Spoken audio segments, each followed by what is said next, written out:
जी को श्रद्धांजलि अर्पण करने के लिए हम सब यहाँ आए हैं।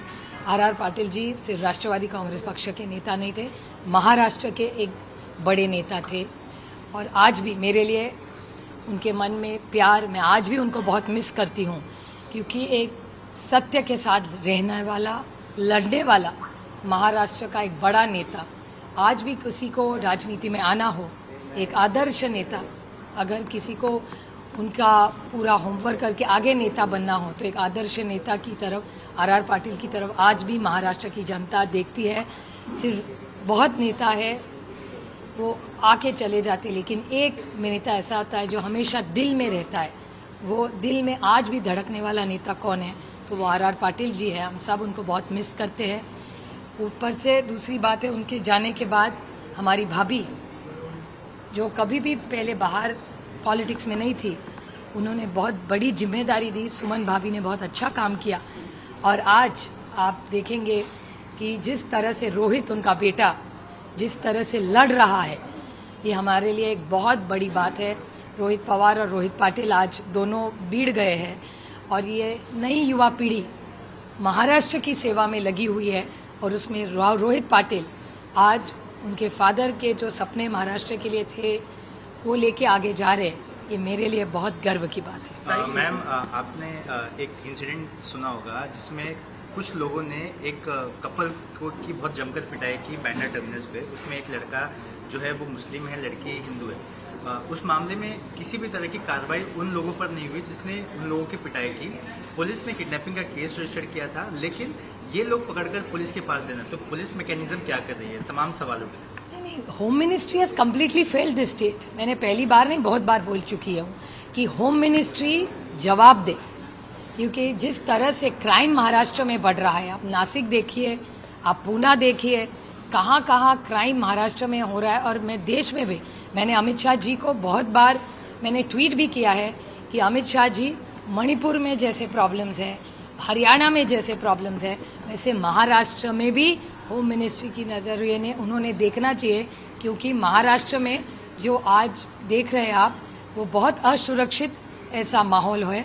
और मुझे अमित शाह जी से विनती है कि उन्होंने महाराष्ट्र का भी मणिपुर और हरियाणा के साथ रिव्यू लेना चाहिए। महाराष्ट्र के कई जिलों में ऐसे मामले सामने हैं जहां पर लोगों ने पाकिस्तान की स्वतंत्रता दिवस को देखते हुए स्टेटस डाला या ये ऐसी बातें हैं। मुंबई के कुलाबा में भी एक इंसिडेंट सामने आया जिसमें 19 साल के लड़के जो कॉलेज में पढ़ रहे हैं वो अपने इंस्टाग्राम पे एक स्टेटस लगा रहे हैं जिसमें पाकिस्तान की स्वतंत्रता दिवस को सेलिब्रेट कर रहे हैं। पुलिस ने खैर कार्रवाई की है, लेकिन ये तमाम इंसिडेंट्स को आप कैसे देखते हैं? एक तो मुझे पता भी नहीं, मैं आपसे ही सुन रही हूँ, पता नहीं ऐसे चीज़ें आपको मालूम कैसे होती हो, क्योंकि मैंने आज जो पेपर पढ़ा उसमें तो मैंने पेपर ना टीवी पे देखा है, तो I can't talk about something unless I factual. अगर आप मुझे वो दिखा दे तो मैं ज़रूर इस पर टिप्पणी करूँगी। ताई, एक सवाल आपसे ये है, बीते दिनों सीक्रेट मीटिंग के बारे में बार बार बातें कही जा रही हैं। पवार साहब ने खुद भी क्लैरिफाई किया है, आपने भी क्लैरिफाई किया है। सवाल अब इस बार जो है पृथ्वीराज चौहान साहब के स्टेटमेंट से हुआ है। उन्होंने कहा है कि आपको जो है केंद्र में पद ऑफर किया गया है, शरद पवार साहब को भी केंद्र में जो है एग्रीकल्चरल पोस्ट और तमाम ऐसे कैबिनेट पोस्ट जो है वो ऑफर किए गए हैं। मेरा सवाल आपसे सीधा है, क्या आपको किसी भी प्रकार का ऑफर भारतीय जनता पार्टी से आया है? क्या इन तमाम मीटिंगों में आपको कोच करने की तथा पवार साहब को कोच करने का प्रयास किया गया है? आपने मुझे सीधा सवाल किया है, मैं आपको सीधा जवाब ही दूंगी। मुझे किसी ने कोई ऑफर नहीं दिया है। सिर्फ 15 अगस्त का एक बड़ा सेल चल रहा है बहुत जगह, तो इसलिए कुछ महंगाई इतनी बढ़ी है तो शक्कर, आटा, कुछ सेल चल रहे हैं बहुत सारे ग्रोसरी स्टोर्स में, मैंने पेपर में पढ़ा। वो ऑफर मुझे पता है, बाकी कोई ऑफर मुझे पता है। कांग्रेस पार्टी के लोग इस प्रकार के बयानात क्यों दे रहे हैं? आपके अलायंस पार्टनर है, कंफ्यूजन क्यों क्रिएट किया जा रहा है? क्या जानबूझ के ऐसी बातें की जा रही है? उनका ये भी कहना है कि आप लोग चुनाव भी जो है वो हो सकता है कि महाविकास अघाड़ी में फूट पड़ जाए और कांग्रेस और उद्धव गुट जो है साथ में चुनाव लड़े। क्यों ऐसे बार बार स्टेटमेंट दिए जा रहे हैं? वो मुझे नहीं पता, खुश नहीं है लोग।